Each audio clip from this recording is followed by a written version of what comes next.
Ty, thanks very much. Now, a 20-year review into the effects of cannabis has found the drug can be as hard to quit as heroin.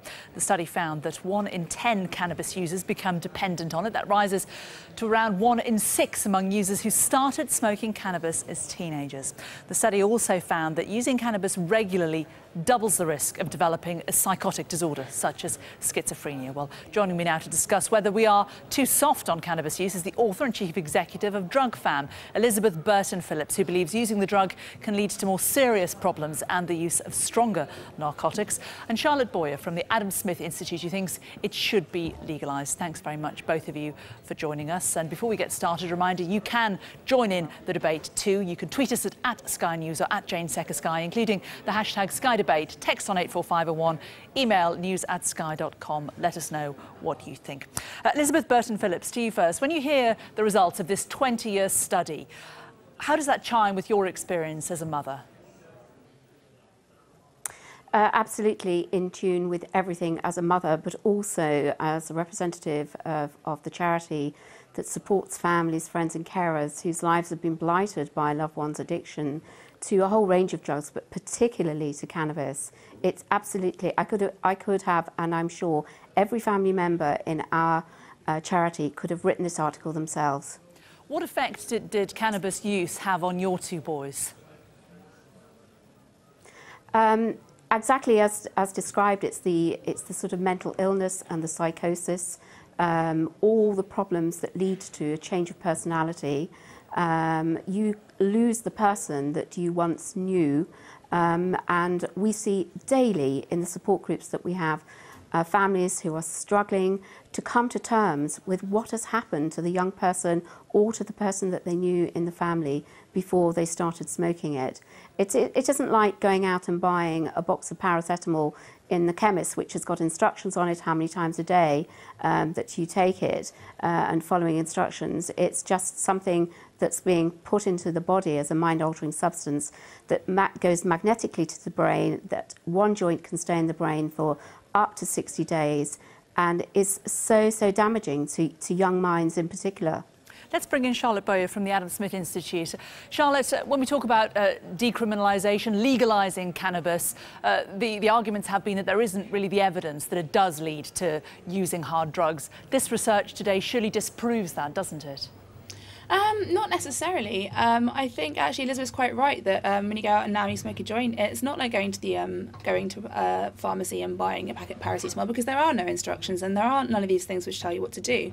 I wouldn't also argue that cannabis is a gateway drug into other things. I'd say if there is any sort of link between that and moving into harder substances, it's almost likely to be associated with the criminality of using cannabis in the first place. For example, hanging out in criminal gangs, or being in touch with our underworld, being suspended from school perhaps, or having a criminal record for using the drug. I wouldn't say in the same way that you don't tend to argue that in adults smoking or drinking alcohol is a gateway drug. I don't think that cannabis is the same in that effect. Elizabeth, isn't that a fair point? You know, we asked the question, are we being too soft on cannabis? A lot of people have tweeted in, are we being too soft on nicotine? Are we being too soft on alcohol? Isn't it the case that perhaps the person who would maybe try hard drugs would have tried other things as well as cannabis, smoking and alcohol also? There's a possibility, absolutely, yes, but the evidence that we have on the ground with the family members that come to us is that the picking up of the cannabis is the start for so many of a path of destruction. And that's really important to take on board this message. I'm sure all viewers watching this who have been touched by this in their lives will understand that people will all have different views, but the hard evidence is that we wouldn't need support group for family members to come to us and to the many support groups across the country unless we had the hard evidence that it is affecting lives. And we have worked as a charity very closely with people who really understand addiction, psychiatrists and very senior people at the World Health Organization, who tell us that the danger to the development of the young brain is very serious and, you know, can lead to very long-term psychosis and mental illness. We even have a local doctor who actually said to us that he believed that he could get more success getting people off heroin than actually getting them off cannabis and skunk. Let's put that point to Charlotte Bowyer, because aside from the fact that this report says it can lead to people taking harder drugs, one thing that really leapt out for me was that you're twice as likely to develop psychosis and schizophrenia if you use cannabis. Anecdotally, I've got two close friends, both of whom have got brothers with psychosis problems, both of whom smoked a great deal of cannabis. Does this not really prove a link between the two? And is that in itself not a reason to not think about legalising a substance such as cannabis? I mean, absolutely. When I'm arguing about legalising a substance such as cannabis, I'm not just saying, yes, of course, people derive pleasure from it, it's fun, but also I argue it from a harm reduction perspective.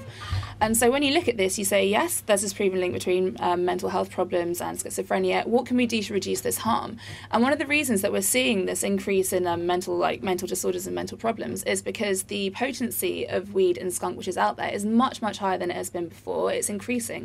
And one of the key reasons for that is because it's on the black market that dealers are running the risk, and so they're creating super stronger weed with ever increasing amount of THC.